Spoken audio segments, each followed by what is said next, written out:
अस्सलाम वालेकुम स्टूडेंट्स, कैसे हैं आप लोग। उम्मीद है सब खैर खैरियत से होंगे। अच्छा, लास्ट वीडियो में हमने 9th क्लास का मैथमेटिक्स स्टार्ट किया हुआ था, जिसका चैप्टर नंबर 1.3 हम कर रहे थे। 1.3 के पहले 4 क्वेश्चन हमने कर लिए थे। अब क्वेश्चन नंबर 5 है हमारे सामने, ठीक है, जो कि टेम्परेचर के जो स्केल है ना, उनसे कन्वर्जन से रिलेटेड है। ठीक है, यानी कि हमने कन्वर्ट करना है एक यूनिट से दूसरे यूनिट में। ठीक है, तो कहता है जी TV reported temperature as high as this, यानी कि एक टीवी है, उसने रिपोर्ट किया है कि लाहौर का टेम्परेचर जो है ना वो आज हाई है इतना 48। ठीक है, तो कहता है बाय यूजिंग फॉर्मूला। ये क्वेश्चन में उसने गिवन दिया हुआ है, आप क्वेश्चन पढ़ेंगे ना तो उसमें ये फॉरेन हाइट का फॉर्मूला जो गिवन दिया हुआ है, जो कि in terms of degree Celsius है। ठीक है, 3 स्केल होते हैं हमारे पास, एक डिग्री सेल्सियस होता है, एक फॉरेन हाइट होता है और एक केल्विन स्केल होता है। 3 तरह के हमारे पास स्केल होते हैं जिनको हम कन्वर्ट करते हैं। ठीक है, तो हमने क्या करना है इसमें, find temperature in foreign height, यानी कि क्या है, ये टेम्परेचर की जो वैल्यू है ना डिग्री सेल्सियस में, ये हमने इस सी की जगह पुट कर देनी है और बाद में कैलकुलेशन मार के हमने एफ का आंसर निकाल लेना है। वो हमारा टेम्परेचर जो होगा वो फॉरेन हाइट में होगा। ठीक है, तो यहां पर आपने सबसे पहले लिखना है गिवन एफ की वैल्यू में क्या दी हुई है, 9/5 डिग्री सेल्सियस प्लस 32। ठीक हो गया, ये हमें गिवन दिया। अब आपने क्या करना है, यहां पर डिग्री सेल्सियस की जगह आपने 48 पुट कर देना है। ठीक है, तो यहां पर आपने लिखना है पुट टेम्परेचर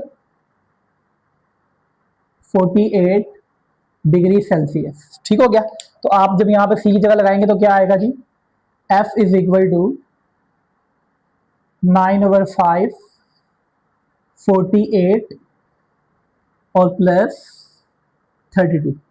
अब आपने क्या करना है, इसको सिंपली कैलकुलेटर की मदद से आपने सोल्व कर लेना है। ठीक है, कैलकुलेटर मारते हैं हम इसको, ले जी 48 को 9 से मल्टीप्लाई करके और 5 से डिवाइड करके मेरे पास जो आंसर आया ना वो इसके बराबर आ गया 86.4। तो प्लस इसके अंदर 32 कर देंगे, तो प्लस 32 करेंगे तो क्या आएगा आपके पास 118.4। ठीक है, यहां पे आप लिखोगे 118.4, यहाँ पे आप बेशक एफ लिख दें। ठीक है, ये हमारे पास जो टेम्परेचर आया ना ये फॉरेन हाइट में आ गया। ठीक है, ये हमारा आंसर आ गया। तो very simple, very easy. Just आपने क्या करना है, जैसे हम वो क्वेश्चन नहीं करते थे पॉलिनोमियल के अंदर पुट करना है हमने कोई वैल्यू, तो बिल्कुल ये उसी तरीके से क्वेश्चन है। ठीक है, तो अब हम चलते हैं क्वेश्चन नंबर 6 की जानिब। जी स्टूडेंट्स, तो क्वेश्चन नंबर 6 है हमारे सामने। ठीक है, ये कंडीशन वाला क्वेश्चन है। ठीक है, इसमें कंडीशन आपने अच्छे तरीके से रीड करनी है, फिर ही आपका क्वेश्चन जो है ना वो अच्छे तरीके से आपको समझ आएगा। ठीक है, तो क्वेश्चन हम पहले मैं आपको रीड करके बताता हूँ कि क्वेश्चन में क्या कह रहा है। कहता है the sum of ages of father and son is 72। इसका मतलब है कि फादर और सन की जो एज है ना, उन दोनों का जो सम है वो 72 के बराबर है। इसका मतलब है यानी कि इस वक्त करंट, यानी कि करंट सिचुएशन में है अभी हम। ठीक है, लेकिन हमें एजेस उनकी नहीं पता, तो हम क्या करेंगे, लेट कर लेंगे फादर एज एक्स और जो सन एज वाई। ठीक है, आप जिस मर्जी की एक्स वाई रख सकते हैं, कोई इशू नहीं है। तो हम लेट कर लेते हैं यहाँ पे, लेट फादर एज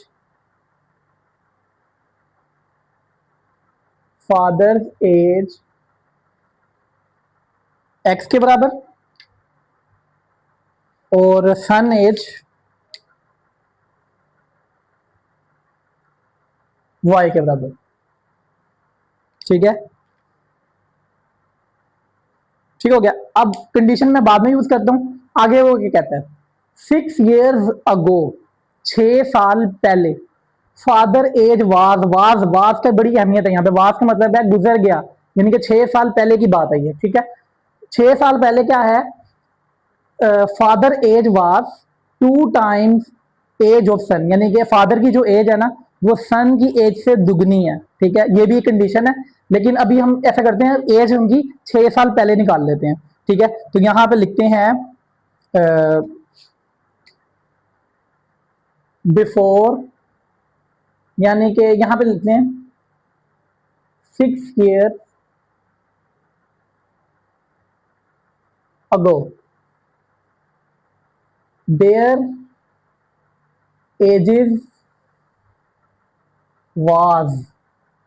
अब 6 साल पहले, यानी कि इसका मतलब है कि 6 साल पहले, जैसे फर्स्ट करें आज मेरी एज 32 या 33 है, तो 6 साल पहले मेरी एज क्या होगी, यानी कि 32 में से आप 6 माइनस कर दें तो 26, यानी कि माइनस हो जाता है, यानी कि जब हम पीछे जाते हैं तो एज क्या हो जाती है, माइनस हो जाती है। तो ये देखिए करंट एक्स है, तो फिर 6 साल पहले उनकी क्या होगी, एक्स माइनस 6। तो फादर एज होगी हमारे पास, फादर एज एक्स माइनस 6। इसी तरीके से सन एज क्या होगी,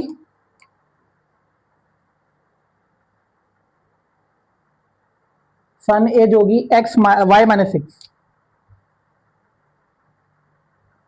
ठीक हो गया, यानी कि ये इनकी करंट एजेस हैं और ये इनकी 6 साल गुजरने से पहले की एजेस हैं। ठीक है, 6 साल पहले की एज है। ठीक है, ये दो हमने एजेस निकाल ली हुई हैं। अब इनके ऊपर कंडीशन लगाते हैं, एक लगेगी कंडीशन करंट एजेस के ऊपर और एक लगेगी कंडीशन 6 ईयर्स पहले के ऊपर। ठीक है, तो करंट जो कंडीशन है ना वो ये है कि दोनों की एजेस को सम करें ना तो 72 के बराबर है।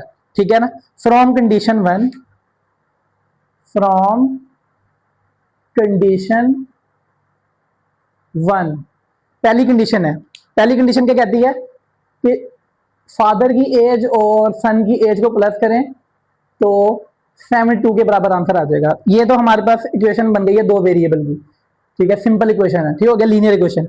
लेकिन जब दूसरी जो कंडीशन है वो यूज करनी है अब हमने, तो यहां लिखेंगे फ्रॉम कंडीशन 2, कंडीशन 2, कंडीशन 2 क्या कहती है जी कि फादर की एज 2 टाइम है सन की एज, यानी कि इसके ऊपर हमने अब कंडीशन लगानी है। देखें जरा, फादर की एज क्या है जी, x minus 6, x minus 6 is equal to 2 time age of son, son क्या है जी, वाई माइनस 6। इसका मतलब क्या है मैं बताता हूं आपको, यानी कि फादर की एज को, यानी कि सन की एज को 2 से मल्टीप्लाई करेंगे तो फिर किसकी एज बनेगी, फादर की एज बनेगी, यानी कि फादर की एज बड़ी है। ठीक है, तो इसका मतलब यह हुआ, ये कंडीशन होगी हमारे पास सेकंड। अब हम इसको सिंप्लीफाई करके इसके जैसी लीनियर बनाएंगे और इसको फिर साइमल्टेनियसली सोल्व करेंगे तो हमारा आंसर आ जाएगा। ठीक हो गया, अब हमने सबसे पहले क्या करना है जी, 2 को अंदर से मल्टीप्लाई कर देना, ये आ जाएगा एक्स माइनस 6 2y माइनस 12। ठीक हो गया, ये सब कुछ उठा के इधर ले आए, या एक काम करें कांस्टेंट को एक तरफ ले जाएं, वेरिएबल को एक तरफ ले आए, तो ये हो जाएगा x, ये माइनस का 2y इधर आके और प्लस का 2y इधर आके माइनस का 2y हो गया, और माइनस का 12 अपनी जगह पे ही है और ये प्लस का 6 हो गया। तो जी ये मैं मजीद क्या आ जाएगा जी, x minus 2y is equal to minus 12 और प्लस 6 माइनस का 6। ये इक्वेशन हमारे पास सेकंड आ गई। ठीक हो गया, अब देखें हमें चाहिए तो किसका आंसर चाहिए, पूछता है what was the age of son age 6 years ago, यानी कि हमने बेटे की एज निकालनी है। बेटे की एज क्या है, y, यानी कि इसका मतलब है y निकालना चाह रहे हैं हम। अब हमारे पास एक इक्वेशन 1 है और एक हमारे पास इक्वेशन 1 है और एक 2 है। अब यहाँ से हमने y निकालना है, इसका मतलब है x को हमने क्या करना है, कैंसिल। तो चुप करके हम क्या कर रहे हैं, दोनों के देखो साइन चेंज प्लस है, यानी कि सेम है, x भी प्लस का है और इधर भी x प्लस का है, तो दोनों को सब्ट्रैक्ट कर देंगे। ठीक है, यहाँ लिखेंगे सब्ट्रैक्टिंग, सब्ट्रैक्टिंग इक्वेशन 1 एंड 2, जिस मर्जी को ऊपर नीचे रख लें कोई इशू नहीं है। ठीक हो गया, अब दोबारा बता दूं कि इन दोनों को सब्ट्रैक्ट क्यों कर रहे हैं, क्योंकि मुझे चाहिए सन एज, और सन किसके बराबर है, y के बराबर, x मुझे नहीं चाहिए, मुझे सिर्फ y चाहिए, तो इस वजह से मैं x को यहाँ से एक्सक्लूड कर रहा हूँ, खत्म कर रहा हूँ। ठीक हो गया, तो मैं इनको दोनों को माइनस कर रहा हूँ। ठीक है, तो क्या आएगा जी, ऊपर लिख लें पहली वाली x plus Y is equal to 72, दूसरी इक्वेशन लिख लें नीचे x minus 2y is equal to minus 6। ले जी दोनों को कर दिया सब्ट्रैक्ट। अब सब्ट्रैक्ट करने का रूल क्या होता है कि नीचे वाली इक्वेशन के साइन चेंज हो जाते हैं, तो ये प्लस माइनस में चेंज हो जाएगा, ये कैंसिल, ये प्लस में चेंज हो जाएगा, 1y और 2y कितना हो जाएगा, 3y, और यहाँ पे ये प्लस में चेंज होगा, 72 और 6 कितने हो गए, 78, ये 3 इधर आके डिवाइड हो जाएगा, तो y का आंसर मेरे पास क्या आने वाला है, 78/3। ठीक हो गया, अब इसकी कटिंग कर लें, 3 मतलब 3 3 2 आर 6, इसने कैरी आगे दिया 3 9 आर 18, ठीक हो गया। ओ 3 6 आर 18, तो ये y का आंसर मेरे पास क्या आ गया 26, ठीक हो गया। लेकिन ये तो हमारे पास y का आंसर आया, ये तो करंट एज नहीं है उनकी, ये देखें सन की एज करंट है, लेकिन उसने कहा है 6 ईयर्स अगो, 6 साल पहले कितनी थी, तो मुझे ये चाहिए, देखें y माइनस 6, तो यहाँ पे लिखेंगे आप, ये y का आंसर आ गया आपका करंट एज, यहाँ पे लिख सकते हैं आप current age, current age of son, ठीक है। लेकिन हमें चाहिए एज 6 ईयर्स अगो, यहाँ पे लिखना है हमने सन एज 6 ईयर्स अगो, वो किसके बराबर है जी, y माइनस 6 के बराबर, तो y की जगह y की वैल्यू पुट कर देंगे 26 माइनस 6, 26 में 6 माइनस करेंगे 20, ठीक है।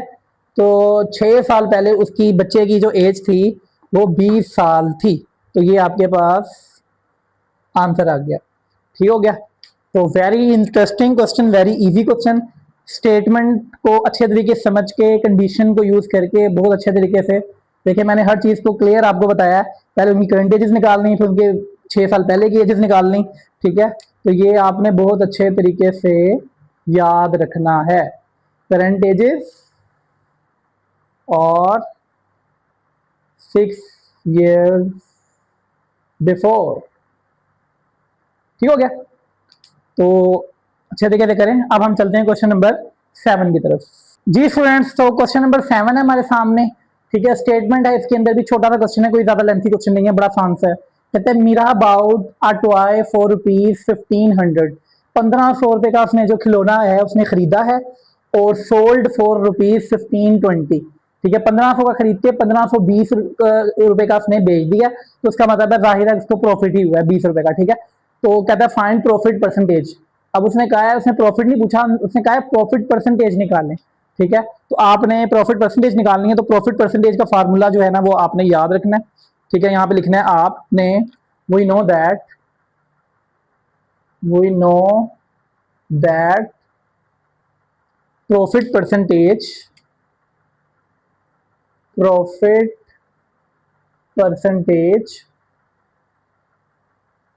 का जो फार्मूला है वो बराबर होता है जी profit over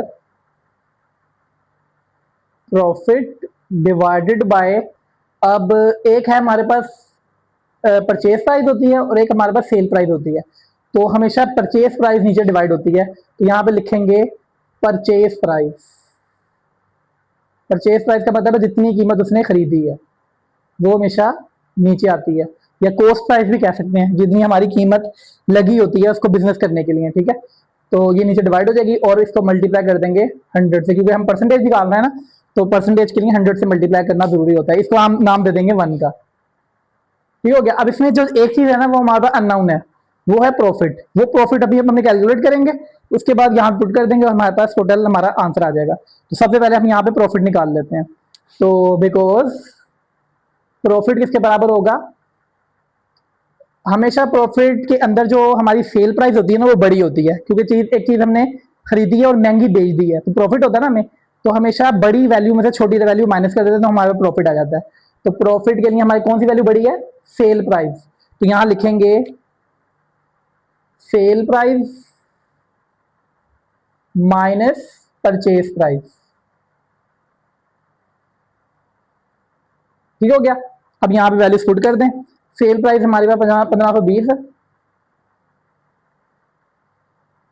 minus purchase price है हमारे पास 1500, लो जी 20 आंसर आ जाएगा हमारे पास प्रॉफिट का, ठीक हो गया, ये प्रॉफिट आ गया।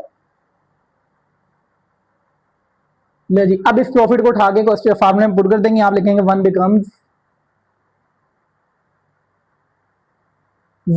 तो हमारे पास प्रॉफिट परसेंटेज किसके बराबर आएगा जी, प्रॉफिट परसेंटेज 20 ओवर, नीचे आ जाएगी परचेज प्राइस, परचेज प्राइस क्या है जी इसकी 1500 मल्टीप्लाई बाय 100, ठीक हो गया। अब इसकी यहाँ पर आपने कटिंग कर देनी है, 2 जीरो यहाँ से 2 जीरो से कट गए, ठीक है। 20 को 15 पे डिवाइड कर देंगे, ले जी 20 को 15 पे जब हमने डिवाइड करेंगे, ले जी कैलकुलेटर से करके जो हमारा आंसर आएगा वो आ जाएगा जी 1.33%। ठीक हो गया, ये हमारा प्रॉफिट परसेंटेज आ गया। ठीक हो गया जी। अब हम चलते हैं क्वेश्चन नंबर 8 की जानिब। जी स्टूडेंट्स, तो क्वेश्चन नंबर 8 है हमारे सामने, ठीक है। क्वेश्चन नंबर 8 जो है वो भी स्टेटमेंट वाला क्वेश्चन है। इसके अंदर हमने एक स्टेटमेंट को रीड करना है, ठीक है। सबसे पहले हम स्टेटमेंट रीड कर लेते हैं कि इसमें क्या क्या है। वो कहते हैं annual income of Tayyab is 9,60,000, यानी कि तैयब की जो एनुअल इनकम है ना वो इतनी है, ठीक है। सारी ये जो क्या कहते हैं मंथली इनकम है ना, सबको ऐड कर देंगे तो ये इसकी एनुअल इनकम है, ठीक है, एक साल की। While exempted amount is this, exempted का मतलब होता है ऐसी अमाउंट जिसके ऊपर छूट होती है, ठीक है ना, यानी कि ये अमाउंट कह लेंगे इसमें से हम माइनस कर देंगे, एग्जेम्प्टेड है। एग्जेम्प्टेड का मतलब है छूट है, इतनी रकम के ऊपर उसके ऊपर टैक्स नहीं है, ठीक है। How much tax would he pay at the rate of this, ठीक है। तो हम क्या करेंगे, सबसे पहले इसको इस रकम में से माइनस कर देंगे, जो आंसर आएगा फिर उसके ऊपर हम ये इतना परसेंट हम टैक्स कैलकुलेट कर लेंगे, ठीक है। यहाँ पे लिखेंगे टोटल इनकम, टोटल इनकम कितनी है जी, एनुअल इनकम है इसकी 9,60,000, ठीक हो गया। उसके बाद हम लिखते हैं जी एग्जेम्प्टेड अमाउंट,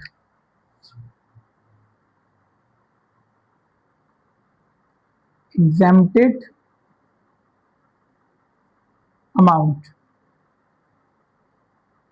वो कितनी है जी, 1,30,000। ले जी, अब हम क्या करते हैं, एग्जेम्प्टेड अमाउंट माइनस कर देते हैं, रिमेनिंग अमाउंट निकाल लेते हैं, ठीक है।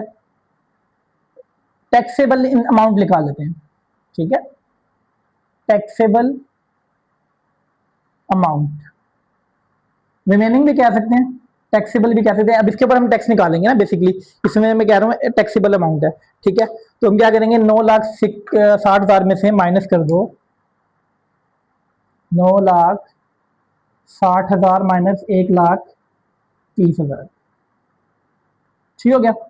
ले जी 9 में से 1 गया 8 रह जाएगा, 60 में से 30 गए 30 रह जाएगा, 8,30,000 रह जाएगा।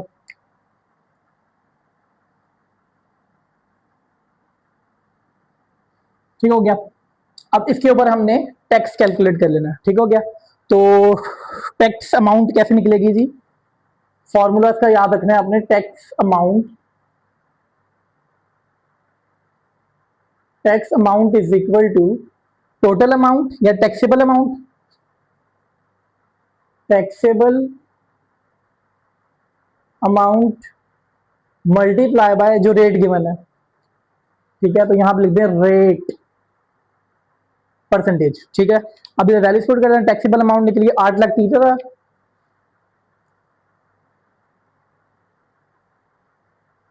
ले जी मल्टीप्लाई हो जाएगा 0.75%, ठीक हो गया। तो सबसे पहले आप पॉइंट खत्म करेंगे यहां पर, ले जी सबसे पहले मैंने यहां पर, ठीक है, ये परसेंटेज खत्म करेंगे तो नीचे आ जाएगा 100। अच्छा यहाँ पर ये 2 जीरो से काट दें, ठीक है, जो बाकी की अमाउंट बचेगी उसको 0.75 से मल्टीप्लाई आपने कर देना, तो ये आ जाएगा 830 मल्टीप्लाई बाय 0.75, ठीक हो गया। अब आपने इसको मल्टीप्लाई कर देना है, 8300 मल्टीप्लाई बाय 75, 0.75, तो ये आ जाएगा आपके पास आंसर 6225, ठीक हो गया। ये टैक्स की अमाउंट आ गई, ठीक हो गया। यहाँ लिखिए टैक्स अमाउंट, जितना टैक्स वो देगा, ठीक हो गया, ये आपके पास आंसर आ गया, ठीक है। अब हम चलते हैं इस एक्सरसाइज के लास्ट क्वेश्चन की तरफ, ठीक है। वेरी सिंपल, वेरी इजी, अच्छे तरीके से देखें इसको क्वेश्चन को। चलें हम चलते हैं क्वेश्चन नंबर 9 की जानिब। जी स्टूडेंट्स, तो क्वेश्चन नंबर 9 है, लास्ट क्वेश्चन है हमारा, ठीक है, 1.3 का।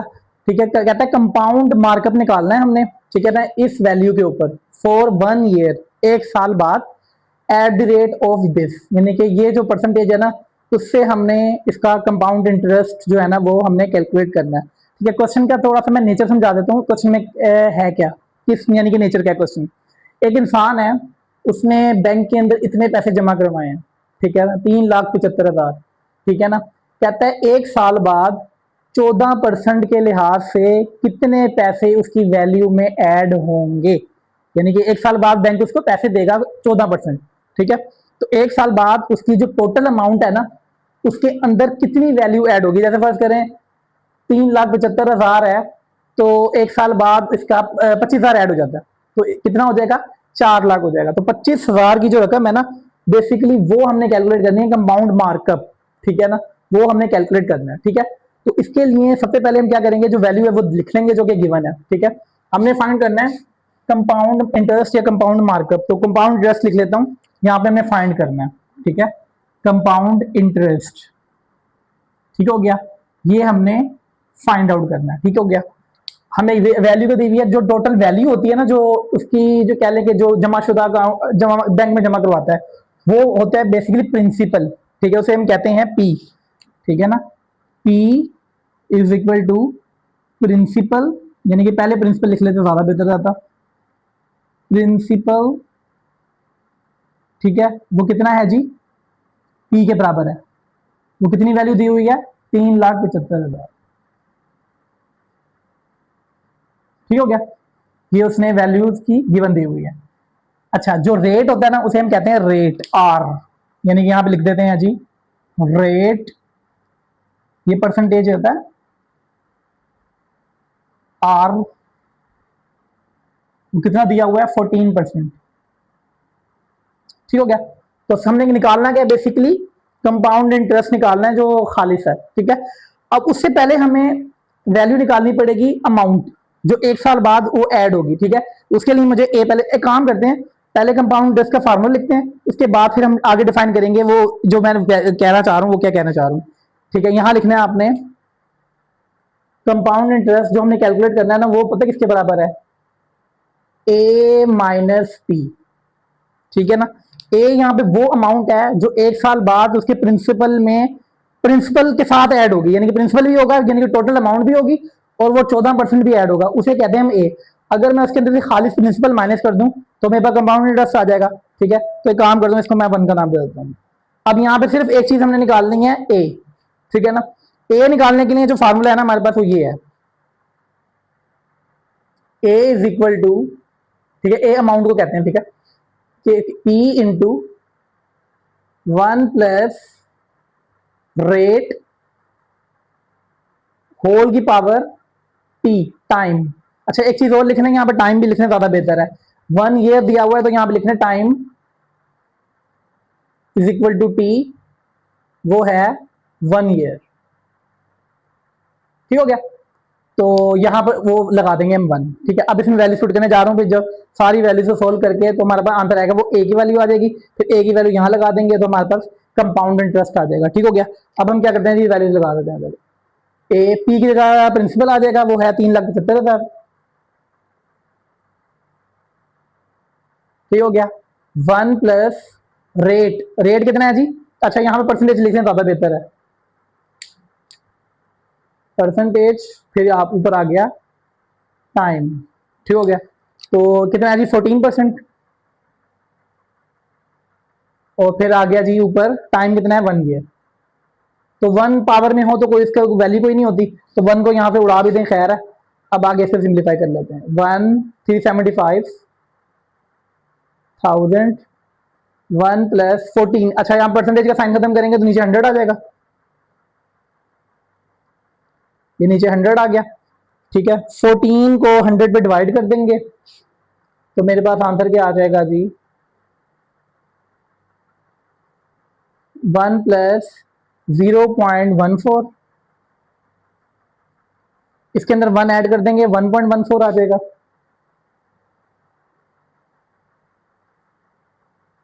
ये आ जाएगा जी 1.14। ठीक हो गया। 1.14 को मल्टीप्लाई कर देंगे 375,000 से, 427,500, 427,500, ये जी एक आंसर आ गया मेरे पास।